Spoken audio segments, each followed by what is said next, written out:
Hello, my good friends. I'm glad to see you here once again for another episode of Hearts of Iron 4 New Orders America. Let us continue on from where we last left off. Hawkishness withers, peacetime. Okay, we don't care about any of that. But the election should be happening very, very, very soon. It's October 10th. The election is going to happen in early November, and I am ready. How are the polls looking right now? Not great for Hart. I think we can safely say that. Hart is it's all looking good. Don't rain on my parade. Once again, the abominable Arizona Senator Barry Goldwater had come along to try and ruin all of our hard work. Despite our prison reform bill having support from all power blocks in Congress, including Republicans, Goldwater had to make a public show of his opposition to it. It seemed like he protested any legislation we put forward, no matter what it was. His trotting out the usual arguments of states' rights, calling us undemocratic for imposing a new law and other standards federally rather than leaving it up to the states. To one experience in politics, Goldwater is clearly trying to position himself as a tough, law and order politician to the public, most likely a preamble for a presidential run in '68. Goldwater as president, that's a sobering thought. Thankfully, for the time being at least, he is powerless to prevent the cause of justice and our bill sailed right through Congress, making our prison reform law. Thousands of unjustly treated convicts are now experience a great quality of life and have access to the same rights of every American. No thanks to Goldwater. Deal with it, Barry. Okay. Highly increased monthly penal system policy. Slight increase to federal labor policy. Replace incarceration with rehabilitation, which gives us more stability, more recruit population gain.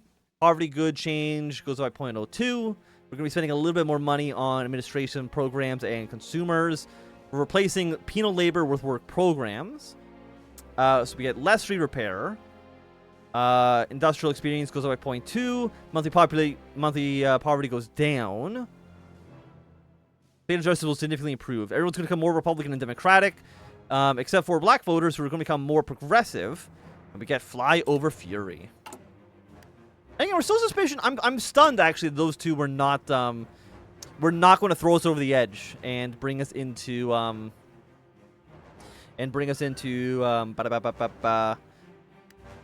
danger, or even further than that. Honestly, we did too liberal back to back. I thought that might push us, but I guess not. So I'm happy to see it. What are we at right now? Again, we need to get up to 90%. We're currently 87.5. So I believe maybe just one more point here, 19 days, might bring us to where we need to be. Flyover fury. The Midwest is best described as a flat, empty land, where people are born buried alive and spend their lives doing little but whiling their lives away as the corn grows and the rains of years erodes the hills. Its people are almost fanatically proud of the wholesome Americana of their unchanging pastoral lives. They have souls of clay, ready to be molded by the next charismatic stranger with a suitcase in his hand and a smile on his face. It is their very plasticity that makes Midwesterners politically dangerous, a crucial battleground in every election. A pendulum of the Midwest can make or break presidents, their allegiance aligning from candidate to candidate like the swinging of a metronome. Unfortunately, it appears as though the favorites of the Midwest have swung thoroughly in Goldwater's direction. Over the last few weeks, he's been touring the Midwest, giving speeches at town halls against the president, a particular focus being our recent prison reform bill, which Goldwater has presented as the malleable audiences as being weak on crime and perilous to the idealistic existence they hold dear. Goldwater's managed to stoke the reliable, gullible Midwesterners into a fury.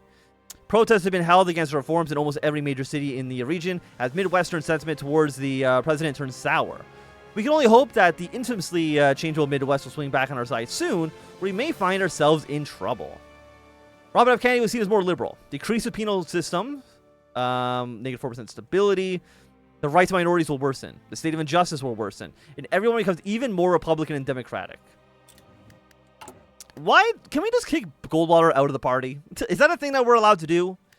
Because I don't... He just seems to be, like, shooting us in the foot repeatedly. Like, why is he here? Okay, prediction is... Still the Nationals are going to be losing seats. Even the Progressives are actually going to lose a seat here, but... Democrats are going to go by +8. And that's still fine. Because the Democrats are still... they'd like to caucus with us pretty frequently. I feel like they're actually better... we're actually still on suspicion. They're actually better allies most of the time than the Nationalists are, as far as I'm concerned. Anything we can do with you right now? The answer is no. But a lot of people are unpopular. And honestly, I don't know how to get their points up other than these small events. We only get them so rarely. Okay, what else do we have in here? Fight for schools, fight for workers. Chat with Goldwater, campaign for civil rights. Campaign where we haven't. Rural voters will become a little bit more progressive. You know what? Let's have a chat with Goldwater. We'll see how this goes. Bread and circuses. All across America, as the sun sinks below the horizon and the stars come out, families gather in their living rooms, sit in front of their television sets, and switch the dial, bringing the images of President Kennedy and Senator Goldwater into tens of millions of homes. Plenty immediately switch to Gilligan's Islands or Bonanza, but those who stay shovel peas and mashed potatoes in their faces and settle in to watch the debate. What they don't... So this is our chat with Goldwater, right? Presumably. What they don't see is how carefully scripted and choreographed the entire charade is. Anyone close to the two men are well aware that the utter hatred and contempt in which they both hold for each other. But both Goldwater and the president agreed to debate in order to use their considerable media presence to advance their own positions. After all, there's little that appeals to the public more than politicians looking like they're working together for the public good rather than stabbing each other in the back. Perhaps some of the more diehard supporters won't like the appearance of a concord between the two opposing forces, but many welcome the detente in Washington. So, while the two chat amiably about the government programs and local politics, Americans nationwide are fed a carefully designed illusion of bipartisan unity on the side of their TV dinners. Thankfully, they don't see the look of vitriol that passes between the two men as the cameras shut off. People are sheep. TV is the shepherd. Hey! Okay, so we're now back up to equal to any other president. But we're still seen as progressive, and we're still seen as a defender of the interests of the unions. And what does that mean? That means I'm allowed to push through significantly more liberal reforms. So do our ready for war. That'll be done in a few days. And then we can sit with Chavez. We can recommend the police. We can do the National Labor Relations Act. Back to back to back. In the death of a Supreme Court justice. So we can get ourselves another liberal in there. Swing the Supreme Court to a liberal slant for the first time in this campaign, because it has been fairly conservative up to this point. But luckily, they're old, so it works for us. No, stop ruining my economic progress, you jerks. Are we ready? The correspondent said, raising an eyebrow at the interpreter. The man nodded. All right. Before them was a Bambara man, dressed in a plain white t-shirt. His sleeves rolled up, exposing a mosaic of knife cuts underneath. The correspondent met with the interpreter's eyes. The show was on. He clicked the record button with his cassette tape. Tell us your name, the correspondent said, inclining to the interpreter. Daria. Daria, thank you. Now, Mr. Daria, I understand that you work for the Firestone National Rubber Company. Does the company take care of its employees? Do you and your co-workers obtain sufficient incentives to keep working? When the interpreter translated the queries to him, the Barbara man looked at them with a mocking grin. He began speaking. He says, the interpreter said, before this point, he worked in a rural farm near the rivers. When the war ended, most of them looked for a job. Any job. Firestone took up that deal. There was a glint in Daria's eyes now. They shouldn't have. He went silent afterwards. Why not? The man met the correspondent's eyes, sighing. He continued. The only incentive to keep them here is with the guns. Bad news. Soldiers watching the ditches to make sure that they tap every tree properly. They got women and children on the sites too working. Do you have any further questions? Yeah, sure. We'll make sure that this reaches the States, Mr. Daria. Count on us. A bombshell report. Okay, well, we'll just replace that. Look. Oh, no. What if we have, like, more... Well, actually, which ones are these fastest? 20 days, 20 days, 30 days, 30 days. Slight or slight. Look, we might be abusing men, women, and children in rubber plantations. But what if we gave you a new port? You ever think about that one? What would you prefer? Children being maimed or a new port? I prefer a new port 10 times out of 10. Sorry about that. A spider walked across my computer screen. And I got a little distracted. At Folsom Prison. Okay, the spider is currently leaving. The airways were filled with cheers and applause from the inmates of Folsom Prison today as Johnny Cash's new live album at Folsom Prison hit the shelves. This album was recorded live at a concert Cash performed at Folsom State Prison in California. It's a runaway success. The album has sold at record stores across the nation, and Folsom Prison Blues is shot at the #1 on the Billboard Top 40. How a man goes to a prison in California for a murder in Nevada anyways. And a nomination of Thurgood Marshall. In a press conference that has dominated headlines across the country today, President Robert F. Kennedy has announced that the Thurgood Marshall, currently a judge on the U.S. Court of Appeals for the Second Circuit, will be considered for the nomination of the newly vacant seat of the Supreme Court. Marshall, a graduate of Howard Law School and a experienced civil rights litigator, would be the first African American to serve on the highest court of the land. His appointment would surely mark a turning point in American history. However, some in Congress are not willing to see it such as a turning point turn in the first place. Many senators from the South are from the South and are directly reliant on the white voter blocs who aren't well disposed towards putting a black man on the Supreme Court. Several members of the Senate have already put out statements to the press expressing their firm opposition, although nobody has come out and said that it would be due to Marshall's race. Instead, the releases mention the dangers of liberal judicial activism and other such phrases. Clearly, the appointment of Thurgood Marshall will be a political fight for the ages. Okay. Will nominate conservative? No. Thurgood Marshall will need to be confirmed by the Senate, and a vote will be held in 15 days. Yes. So let's get this in here. So that is now in this menu. Senate confirmation of Thurgood. So we need 60 votes, I think. I don't know the exact number. But right now we're at we're at 50. No, we're more than 50. 33 plus 17 gets us up to 50, and then we're at 63. We should have the votes necessary. I don't think we need to negotiate with anybody. We should have the seats. Okay, Kazakh Defense Forces defeated the Kazakh Socialist Republic. That is fine. Work with Democrats, counter nationalist support. Honestly, I don't think any of this stuff is actually necessary for the time being. Okay, we don't need to worry about that stuff right now. They are now the Republic of Kazakhstan, but they still take the Red Star. I think they are still pro-Soviet.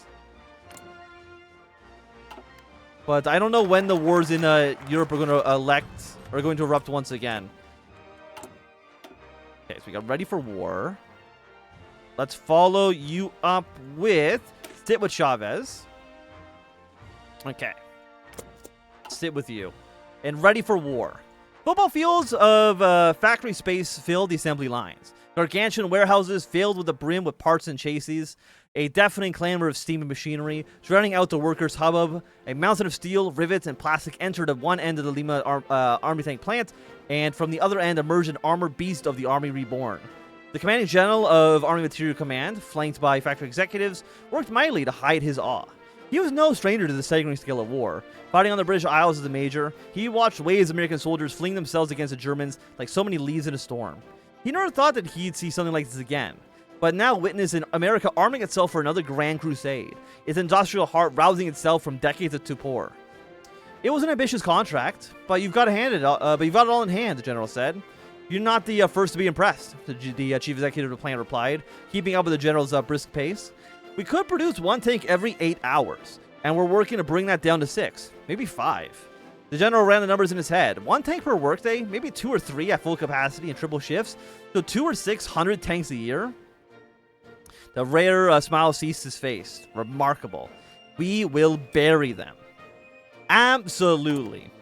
600 tanks a year, that's pretty good. 600 tanks per year for 1 factory. Now, if you do go into our production, how many tanks are we actually making right now? We're making 3.6 a day. So basically, it's just that 1 factory, but we're getting some good stuff on here. How many, what do we have in our logistics? We have 40,000 anti-tanks.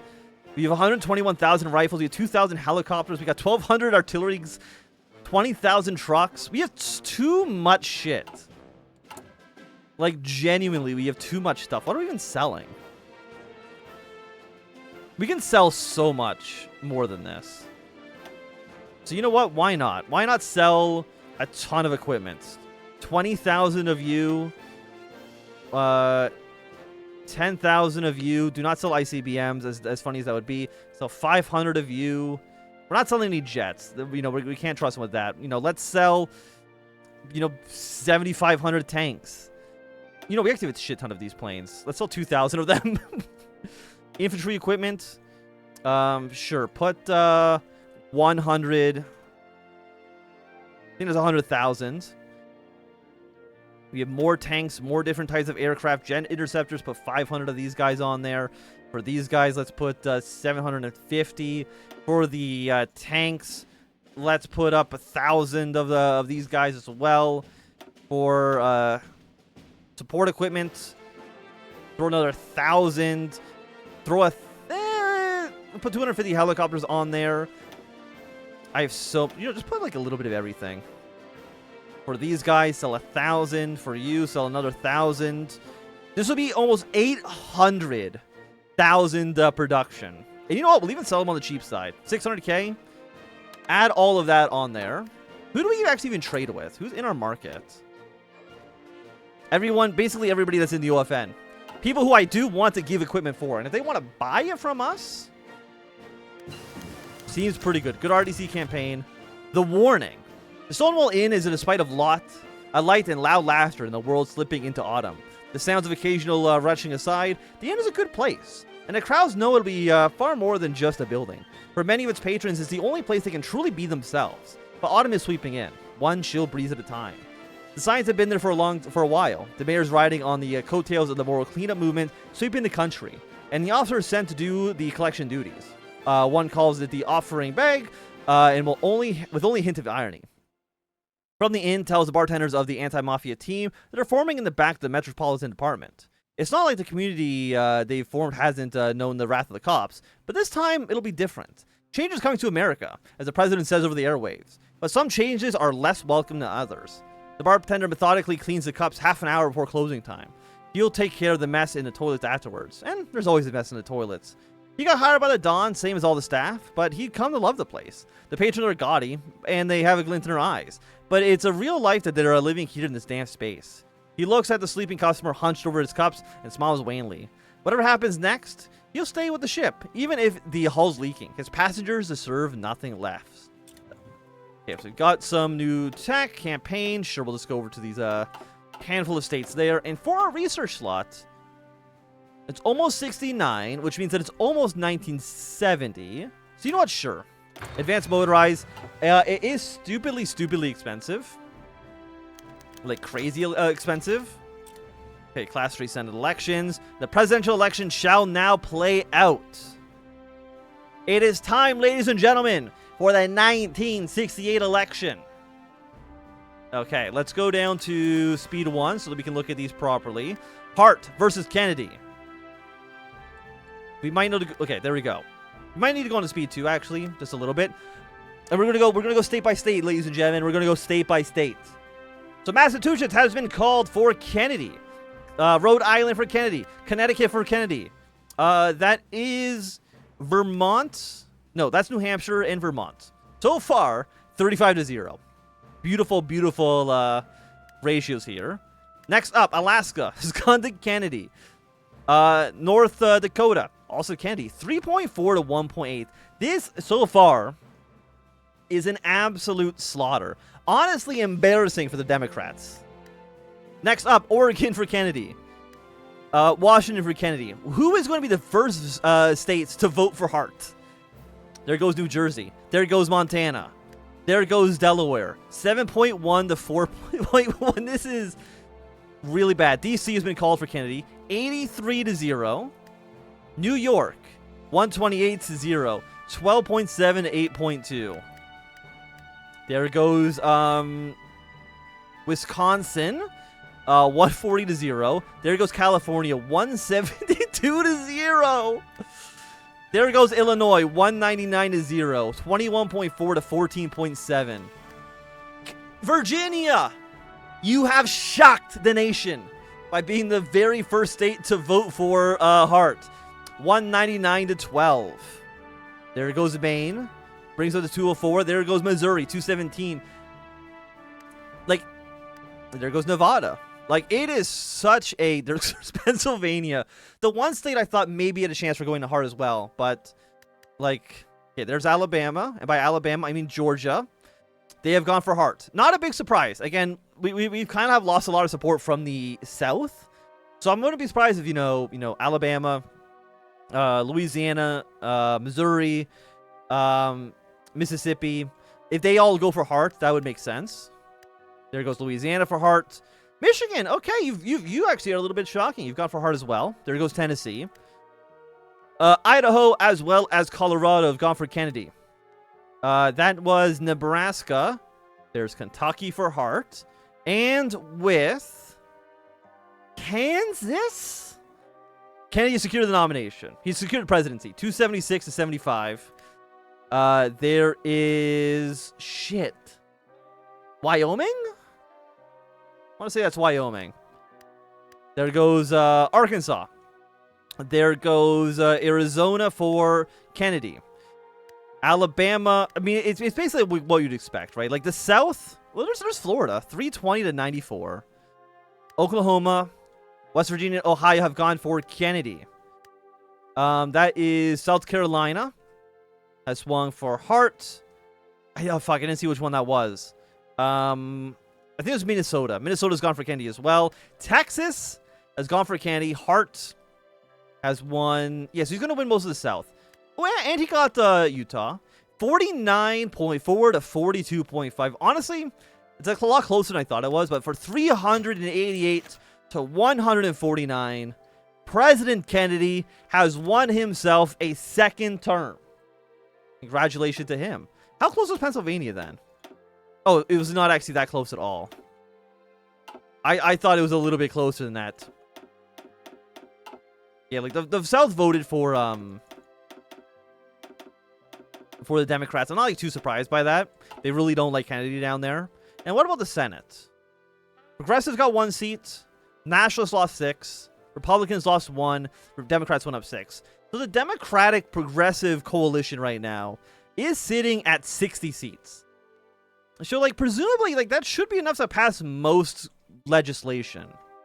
Current. But it's kind of hard. Like, okay, so who's down here? 2 Democrats, 2 Democrats, 2 Democrats, 2 Democrats. I mean, these are all Southern Democrats. Unfortunately. NPP, Louisiana Progressive. Nationalists. Okay, is this actually progressive? Louisiana Progressive. So they're not progressive. They're Louisiana Progressive. Which still means that they're nationalist. But with that said and done, I think it's going to be a good time for us to end this episode. If you have enjoyed, thumbs up. Did not enjoy, you can always thumb down. You want to see more, subscribe, and goodbye.